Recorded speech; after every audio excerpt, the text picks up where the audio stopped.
So I'm Scott Koegler. I'm with Nicholas Cox, Senior Product Manager at Yahoo. That's right. And we're just going to talk about semantics and how that's creeping its way into search and maybe other places. Absolutely. So I'll give you a bit of background, I guess, the best place to start. So Yahoo tried to solve a problem that we've had in search and online for a number of years, which is this kind of chicken and egg situation, whereby there is a number of very, very intelligent people out there who've been telling us that semantic data or linked data is the future, and we should all be looking at that. And it's been, Tim Berners-Lee was talking about this 10 years ago. There are a few major websites, people like LinkedIn, who've actually made use of structured data on their website, but to an end user, you don't notice anything, you can't see it. And that's probably a good thing. Well, yeah, probably it is. And that's one of the biggest challenges for search engines over the years, is how to make use of all this structured data in such a way that the end user benefits from it, but don't feel they have to jump through hoops. It doesn't become overly complicated, and that's something that Yahoo tried to solve about 2 years ago when we launched SearchMonkey. So SearchMonkey was a program where we would allow publishers and developers to have all the benefits that they'd like, which is the ability to control the look and feel of their search results, or bring in data from other sources to enhance the look and feel. An example would be if you were Amazon and you had a DVD for sale, you could bring in the sale price, thumbnail images for the video, and maybe even link off to other sites you might own, like IMDb, to get artist-related information. So as a user, you get a really good experience. But the company, it's essentially going to sell that DVD more quickly because the user really understands that that's what they were looking for. So in order to get from where we were, which was just crawling web pages, to that level of experience for the user, we had to do a number of things, and that was to evangelize what structured data was to publishers. Because even today, publishers don't really understand what RDFA microformats are. And to be honest, why should they need to? So one of the things we did when we launched SearchMonkey, and Google have done this with their recent product launches, is to publish a schema which describes an intangible object on the web. So that would be a location for a business, or it would be an event, such as this conference today. We've published a schema which allows you to mark up that address in such a way that the search engine knows this is an event, and we're going to do something special with that. Right now, search engines are generally limiting what they're doing to a visual presentation that the user benefits from. So you're seeing 4 out of 5 stars for a DVD, or you're seeing a map for an event that's going on. The ability to add it to your calendar, all those sorts of added benefits for an end user are starting to come out. So is the effort in getting the publishers to conform with the schemas, is that... Well, that's a very good question. So we don't want to drag these horses to water. We need to work with the publishers, because the publishers ultimately know their data best.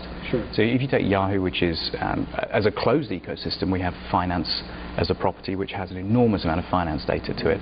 And me, as the product manager for search, I don't understand that data anywhere near as well as those guys do. Sure. So I need to work with them to say, what would be important for your users, people who are coming at a search from a very, very finance-specific start point. They really want to understand everything about that stock price.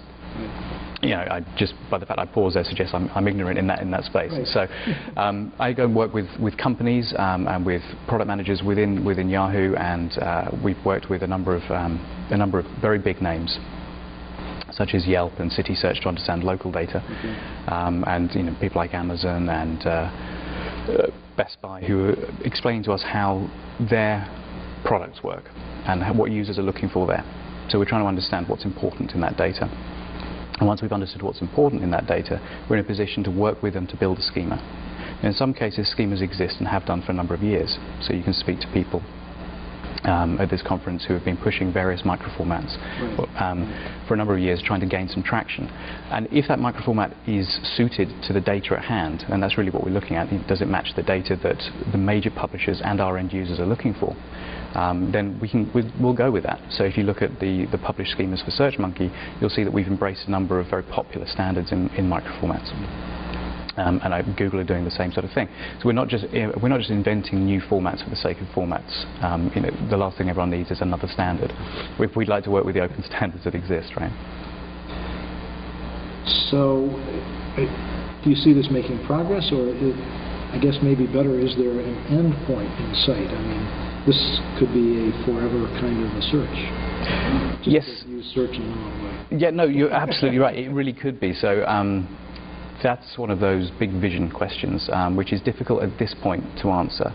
To give you some level of the speed we've managed to get things going, and I think that's the important bit for us now, is to get things started, is Yahoo has 12 published schemas to date, which cover very broad topics, like person, place, thing. Google have just announced another one yesterday, which was event, so they're up to 4 or 5 now. So between Yahoo and Google, who are the leading search engines in semantic technology right now, we're probably dealing with probably most of them overlap, probably about 15 different objects that we've defined. To rush beyond those 15 objects and start defining, that glass or that table over there as something that we need to mark up in a semantic way for the web is more than our end users need at this point. So generic web search doesn't need to go to that level of detail as quickly as it needs to understand locations and people and businesses and organizations.